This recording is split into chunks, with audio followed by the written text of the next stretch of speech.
Do you know what the best play in football is? Let me tell you a story. One of my NFL starting quarterback clients got a new coordinator a couple years ago, and in their first meeting, the offensive coordinator asked him that question. Do you know what the best play in football is, son? And he paused and he's thinking, is it drive? Is it forvert? Is it sail? Like, is it a play action shot?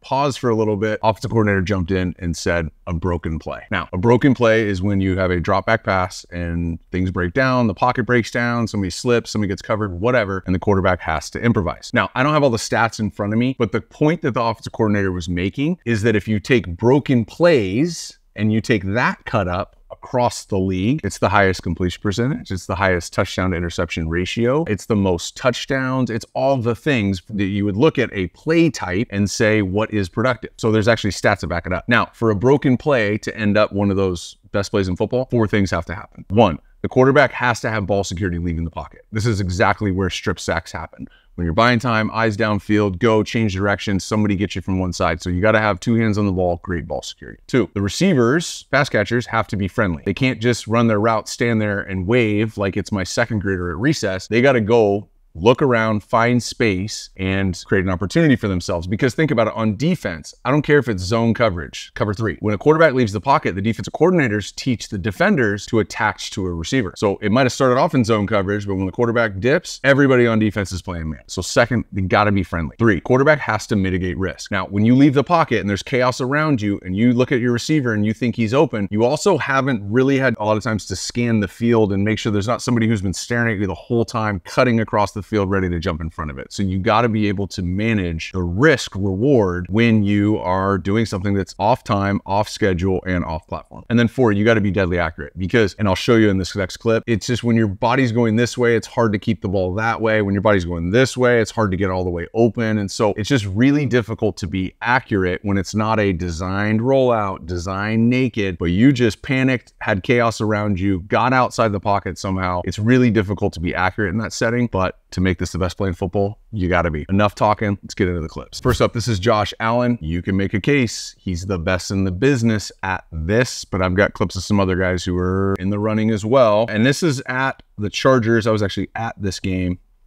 And here's the concept.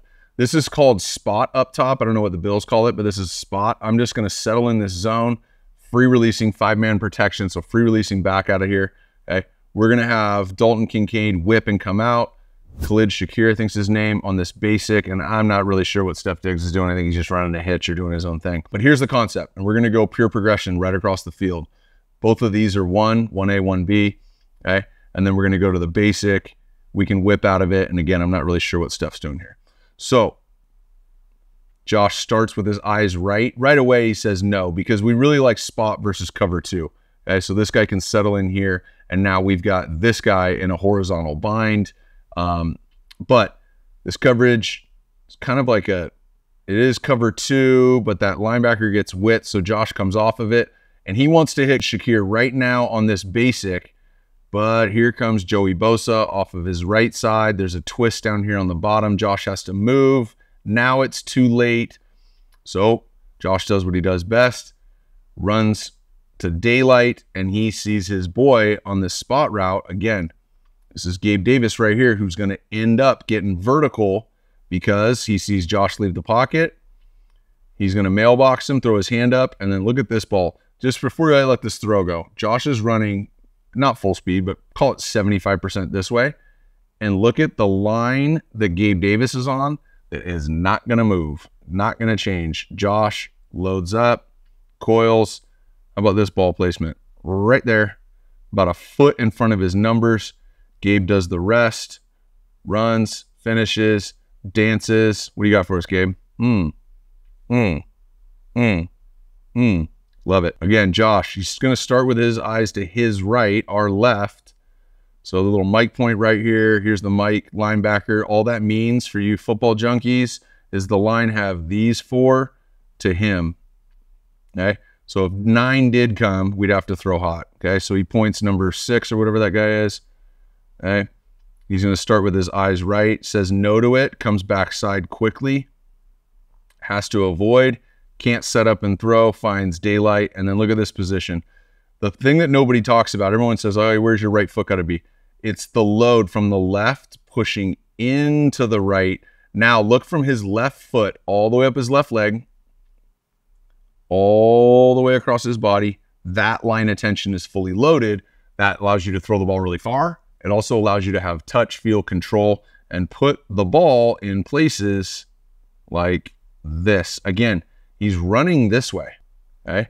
And he's throwing it this way. It is so easy for that ball to drift and carry and end up just outside the guy and make it a really tough catch or incompletion. But that's not what Josh does. Puts him the only place this guy can get it, and it's a touchdown. Again, they had the right play call to stop that coverage. Now, the twist in the game that the D-line did, you could have had Shakir out of it if he had a clean pocket. He didn't. So the pass rush complemented the coverage. The defense took away number 1 and 2, right? The spot and the swing. Took away that.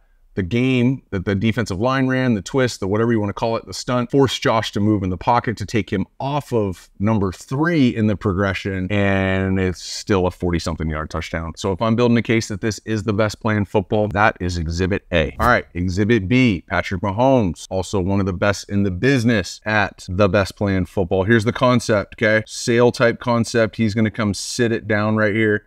Travis is going to work across the field. And over here, we got a check swing, and then we're going to have a wrap dig, okay? I'm not really sure how they're reading this and what they're doing, but Pat is starting with his eyes right, and this free safety in the middle of the field is essentially reading Pat's eyes. He's going to cut this. Kind of looks like there's 3 guys on Travis. I think there's just 2. Either way, 2's too many on this play, and just a little heads up. This guy's going to end up getting the ball after he runs that route, and he's going to get the ball way down the field. So Pat drops back, starts with his eyes left for a second, now works to the right. Safety cuts it from the middle of the field. Now as he creates time and space, very efficient change of direction. Left foot's in the ground, decelerates, right foot changes direction. Next one sends him over here. This is all that work he does in the offseason. Okay? And now look at MVS. Okay? So he just spots it up right here. No one else is open, by the way. Okay? There's nowhere else to go to the ball. He's not throwing this because he missed an open guy. And MVS gets down the field. Pat cross his body. Look at the position this defender's in. This guy's like, I got him. I got him. And watch that guy damn near falls. Okay? Rips it back inside to MVS. Heck of a play.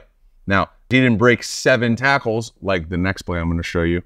But quarterback's mobility comes down to, can they create time and space? And Pat right here, decel, change of direction, covering a lot of ground. He's not the fastest guy on the field, but he covers a lot of ground. Even Joey Bosa, who's probably faster than him, is still in a tough spot. But this is a high degree of difficulty throw right here. Right? I know it's looked like he's wide open, whatever. No, this is a tough throw. And Pat, again, sets himself up with this right foot, plant leg, all that stability. See that? Same thing. Look at that from his left foot all the way up the front side of his body. That coil, I'm screwed up with the drawing. But this coil right here allows for, yeah, velocity, but also extension. He's releasing this ball all the way out here. That's because of the stability in his plant leg, where he can throw this ball accurately and give his boy a chance to get upfield. Again, broken play doesn't mean the quarterback has to break 6 tackles. Just means they got to create time and space. Go through the checklist. Ball was never in jeopardy. He had it secure the whole time. Wide receiver was friendly, mitigated risk. That was a low risk throw. And it was really accurate, high degree of difficulty throw. Speaking of breaking 6 tackles, this was the most, maybe one of the most impressive plays I saw anybody make at the quarterback position in 2023. So this is Joe Burrow. I was also at this game. He's now healthy at this point in the season from the calf injury. He's going to start right. We'll buzz past what the concept is because I want to talk about what he does in the backfield here. Kicks back. Everybody's got a chance to get him here. I'm just going to let this go. He's wrapped up and sacked there. Then his old college roommate, Nick Bosa, has him all wrapped up and sacked, shrugs him off, rolls to the right. Here's the best linebacker in football in his face, getting hit. And then how about this ball placement to a very covered receiver and extends. Better angle. Beep this from behind. If you've seen my Shadur Sanders video where I was talking about stability in gun, efficient first movement, all that stuff, here's what I'm talking about. Here's stability in gun. If you push on either of his shoulders, he's not going anywhere. How about an efficient first movement? Pushes down through the right, push pivot on the left, gets himself set. good stable position. But that doesn't help you when you got a bunch of guys coming to catch you. So is the ball secure? Yeah, he's using the left hand to create space. That ball's tucked in that right hand, firm against his chest. Okay? Puts his left hand back on the ball. Okay? Now, tucks it again, two-hand ball, pulls it away. This is like a crossover in basketball. Crossover. So we got defender, body, ball. Okay? This is a reaction. This isn't because you like do a drill in the offseason. This is just instinctually in you. Okay? Keeps two hands on the ball. Eric Armstead, great D-end, has him. Now his buddy's got him all wrapped up. Again, tucks the ball in his left hand. Remember I said the checklist, ball security is huge. Okay? This wouldn't be a highlight if he fumbles it here. Bosa's got him wrapped up, uses the off arm to get rid of him, shrug him off. Ball's in his left hand, switches it to his right, gets to full speed, plant. And this is one thing that Joe does as good as anybody. I think last year, 26 for 26, 25 for 25, something like that. On any off-platform throw last year, I don't think the ball touched the ground for Joe Burrow. So watch this left leg plant as we go to get stability. Watch his right foot. See the Nike sign on his right shoe? Watch what happens at the last possible second. Poof, gone. His ability to get his hips aligned. He's not landing pigeon-toed here. He's not corkscrewing his knee. He's instantly rotating his femur, getting his hip aligned at his target. So now, look at this line of tension from his left foot running all the way up to that right side. Allows for extension. He's not going to short arm this. That's full extension. And when we have a kinematic throwing sequence off platform, we have to have stability in our hips and in our plant leg. We need to have elbow extension and internal shoulder rotation. So that's exactly what's happening right here, which is why he doesn't throw this to a wide open guy on his knees. No, he throws this to T. Higgins, who's covered. And how about that ball placement? That's a great ball if he just took 3 and a hitch and threw it out there. That's like a big time throw.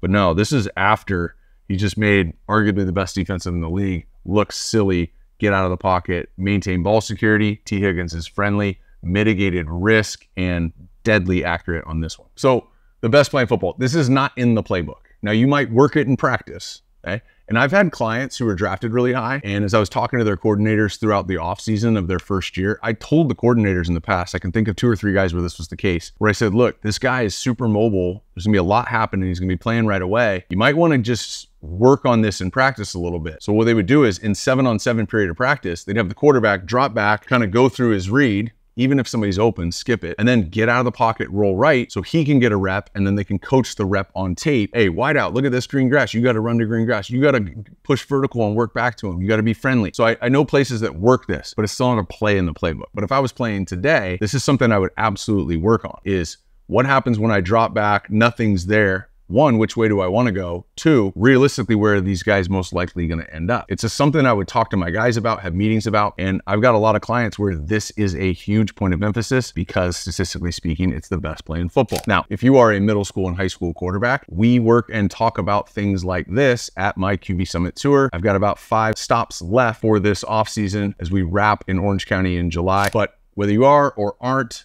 you probably are watching this video at this point, you probably love watching great quarterback play. And if you do, if you write down the list of your favorite players to watch in college and pro, I bet this play is productive enough where you might think this was in the playbook all along.